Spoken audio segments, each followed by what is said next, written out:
Joining us this morning is Honorable Almameh Gibba, representative of Fonyi Councillor in the Fonyi area, of course, an independent member of the National Assembly.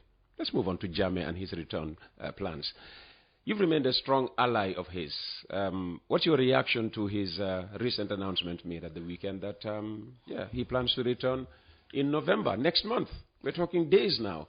Yes, thank you, Peter. I will remain a strong ally of Jammeh without even blinking an eye. This is the reality. And for us... What's your reason for that? This was a man that had opened the hemisphere of this country, the four corners of this country, into darkness to light. Hate him or like him. If you look at the times of education and status quo, from 1994 till 2016, we have seen eminent changes in terms of health sector, professional health sector, home-trained doctors. This government has said not once, not twice, not thrice, that they have done more than not just Jammeh, but Jammeh and Jawara combined when it comes to the provision of educational infrastructure, as a leader, developing the health sector, as a leader, even the agriculture you decry. They claim they have done far more than Jammeh and as Jawara a leader, you can do the parrot talk, just as what they are doing. Parrot talk. Yes, this is this government that does that. Because I can tell you, what have they did to farmers? If only tractors that were supplied, Jammeh supplied to people who are seasonal farmers, regionals, the kafos, the chiefs, those tractors were taken and changed to donkeys. Do you expect a government to work onto saying that we did better in agriculture? You mean those tractors were taken away from the farmers and replaced with donkeys, or changed to donkeys? They were seized, sold, and now compensated with donkeys. We've seen that.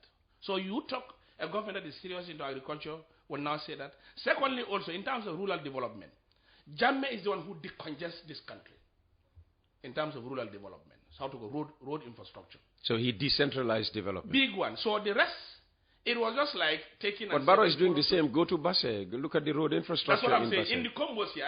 Even in your phone here... yeah, that's what I'm saying. Yeah. This was budgeted. It has to be very clear to the living and the dead. Yeah, but under his government. But it is us who say do it. I am sorry for people's thinking.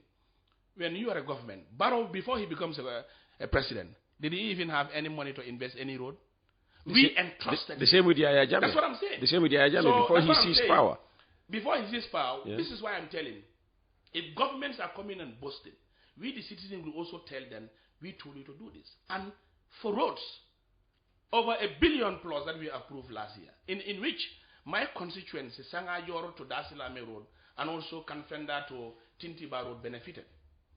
It is us who said we approve. You should take me on a tour of your constituency. That's what I'm saying. So now, here it has to be very clear. These are taxpayers' money. We fought to make sure that it has to be with the Gambian people. Now, Barrow alone cannot build roads. He has to seek approval from us. So if he's boasting and saying that I am doing this, he should also be very grateful to thank the National Assembly members for approving. If we had rejected it, he would not do what he is doing. So it has to be very clear in that term and terminology that he used. Even us, I can tell you, we approached the Minister of, Roads Transport, Silla, saying the connection. It was a Jammeh project that they have initiated, that road. That's Silame to... it's a Bintambolong. We wanted to see possibilities of making a bridge at that end. It was costed in Jammeh's time. Everything is there. But the minister said the finance will not be able to do enough to create a bridge between Dasilame, that is Fonyi Kansala, then that of Kiang, that is the other side. So generally, nothing is new into some of those issues. It's just implementation. So the other aspect that we are also talking here is all these issues. I can tell you, Peter, study the corridor of Serekunda. Study the corridor of West Coast. Which of these roads that we have built, what I'm trying to say is the roads that we have built newly without following a route of a road of Jammeh. This OIC road. It was 2 communities or 3 communities, Burusubi, Bujilo, and Sokota. That is why it's called Burusubi. Yes. So connecting why, Jammeh decongested this area. and becomes a town. Today, Barrow came, he used the OIC, and the road is multiple. Apart from this road, which of this road was built? The ring road, go to Dasilame, Dimbaya, Penyem, and go to that end. From the border, it's just like a ring road. It was Jammeh's time. Now, when you go to this place here, Sukuta Jabang, down to the end, it was a Jammeh road, not Barrow. So I can tell you enough. I'm not saying Barrow is not doing in terms of building roads. Okay. But apart from in the Combos and the West Coast, currently, it is only the OIC and the two roads that we have in Sangajo, Dasilame, and also that of Kanfenda that we've seen. And the other side of Fonyi Jaro. But generally, we could say that whatever is happening, we made it happen. That's why one philosopher said, if a president would raise his hand, yes, I'm doing this, tell shame to that president. Why shame? Because why? It is your responsibility. If you fail to do that, people should remove you from power. Okay, still on Jammeh's homecoming, the government has said he is free to return but must face justice. What's your position on that? No, for me, Jammeh himself is a citizen of this country. And interesting enough, this was a government that said they are ready even to pursue Jammeh's justice to ICC. So when that failed and they said Jammeh wasn't at the threshold to go to ICC, they went into trying to work in a tribunal for the ECOWAS. Look at the country where that tribunal could be. Now, if the same government that had agreed then with an exiled president, currently the president of the Gambia, I call it that way, because yes, Barrow he was in Senegal at the time. No, let's use his name. He was in exile. He was in exile? Yes. As Jammeh is in exile now, Barrow also was in exile for a period.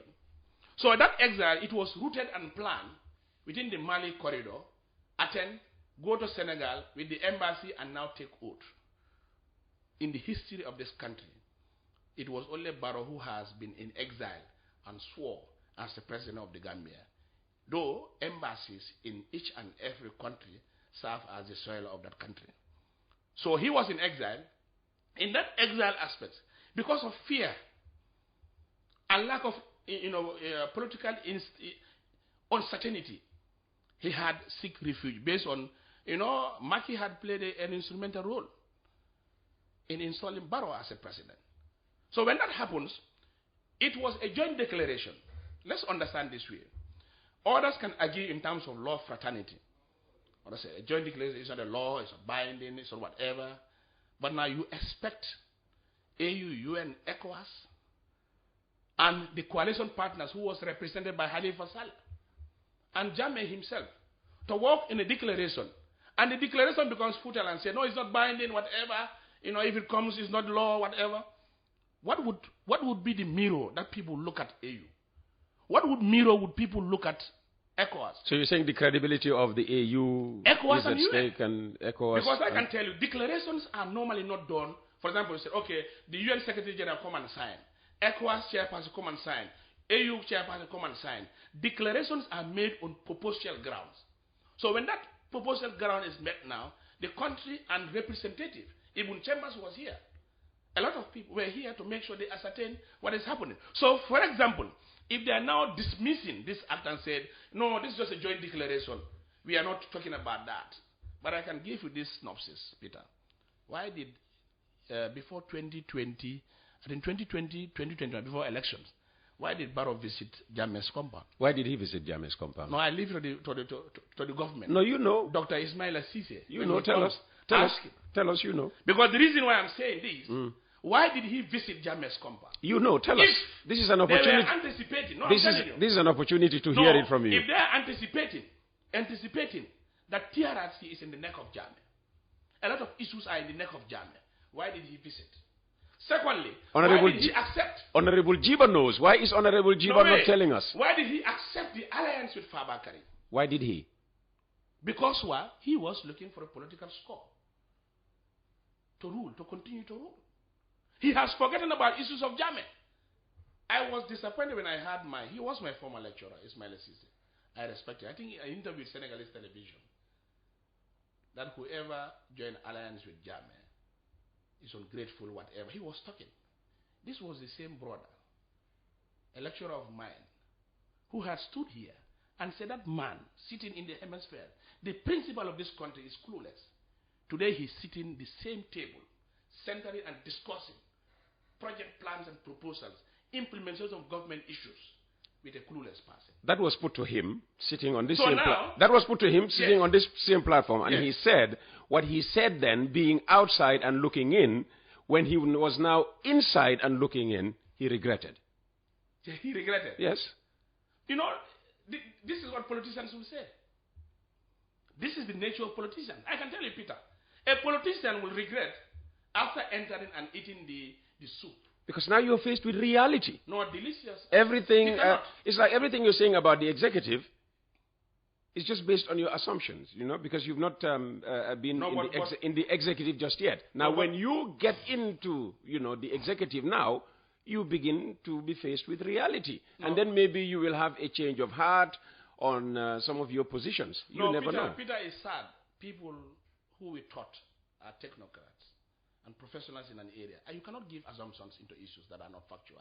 Okay. Let's still so on in issues of Jammeh, I'm telling you, yes, he has the right, absolute right, not a begging aspect. Okay. He has the absolute right to return. In the agreement, in the declaration that and was how done. do you respond to critics who say Jammeh's return could destabilize the country and undermine transitional justice? For me, what I sense in his echoing message that he has said on Sunday to his militants and his loved ones.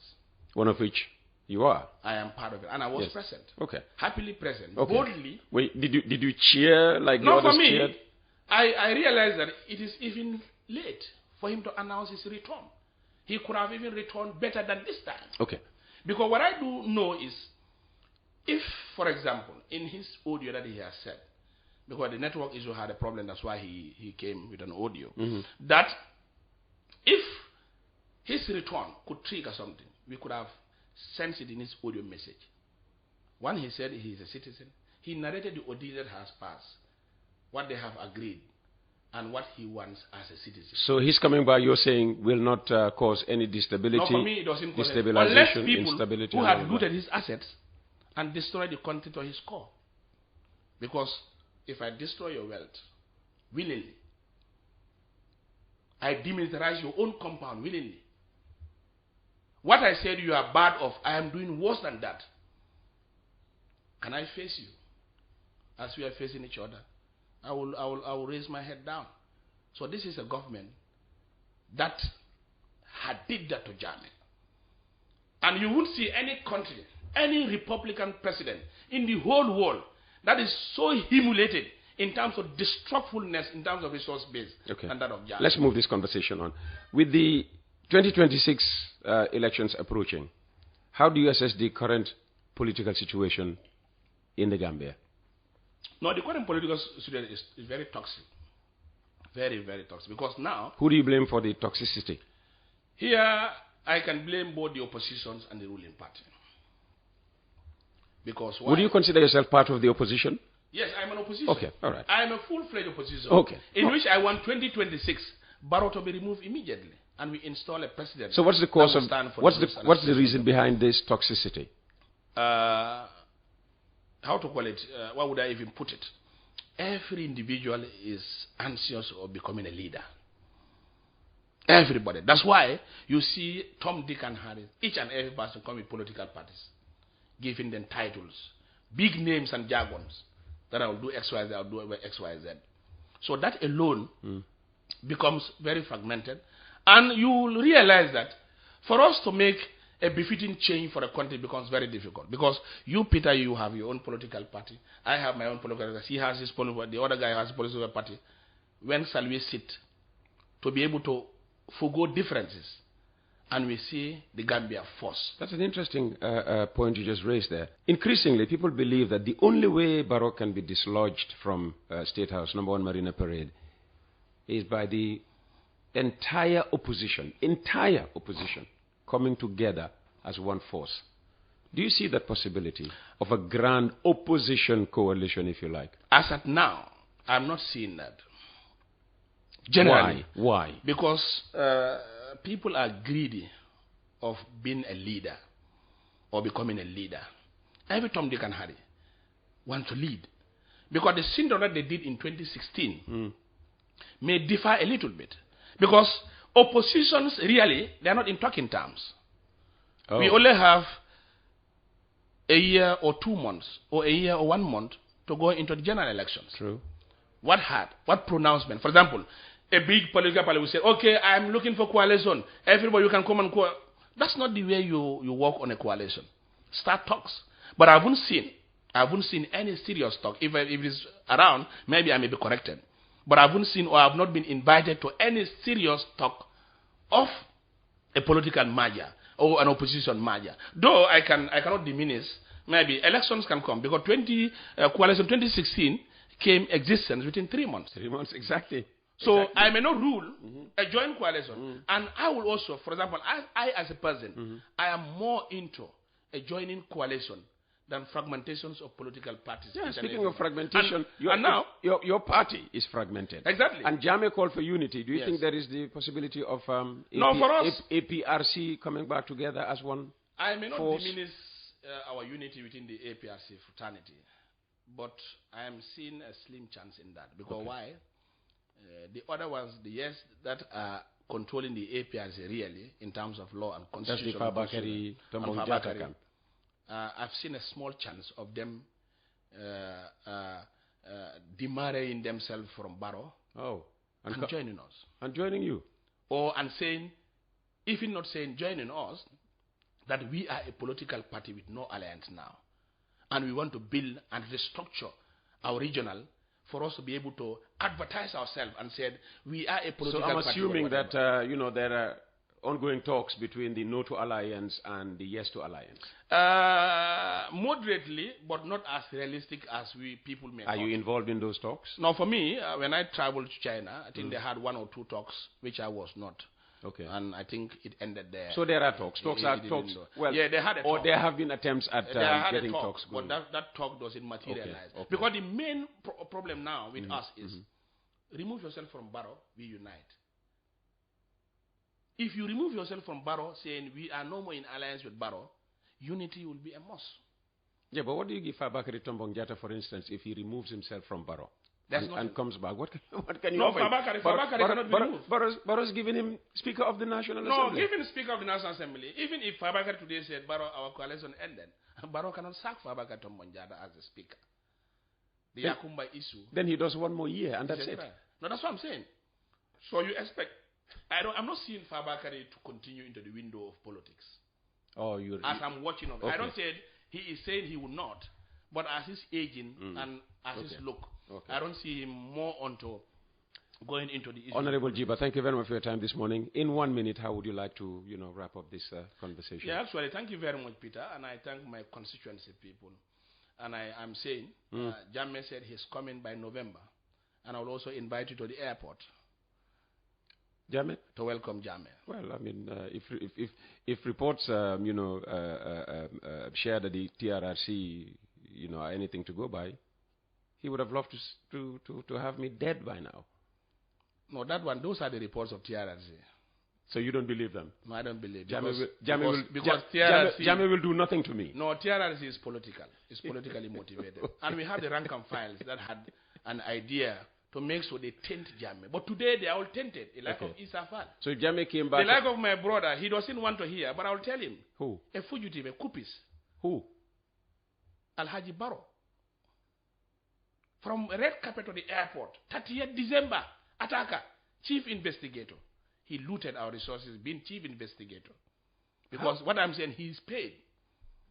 Yeah, but the government required his services, and if it is me, I involved in a coup d'etat. Yeah, but I'll exonerate myself. It's a legal government, all right. That a legal government encouraging coups. Are you saying that they are the ones who are marrying together? I think your issue is with the government rather than not only the government. People who already but this was a conversation about Jammeh wanting to be dead at one point. The TRRC is mentored. He investigated unattended and gave us evidence that this is what Jammeh did. And this was the same man who had a barrel of gun to even kill us. So if Jammeh were to come back to power in this country, I should have nothing to fear. No, for me, I'm telling you. No, I'm asking about my... I am telling you, you should not fear anything. Okay. Do good, good will follow you. Am I doing good?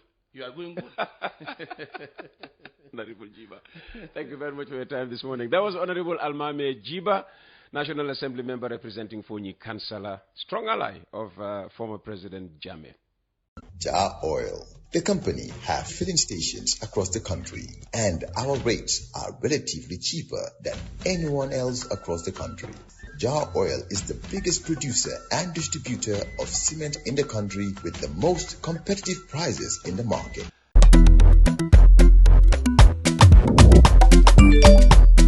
Excellent jam, Suway. Yo, apply. Yo, luta do dede. Luta mënulo jël moto nga andil ma xaalis. Hello? Bësal mu fay.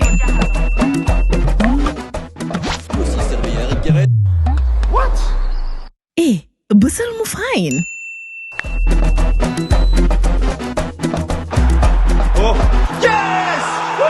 Wave acts in Gambia. Deposit and withdraw money, pay bills and buy mobile credit without fees. Transfer money wherever in the country for only 1% fee.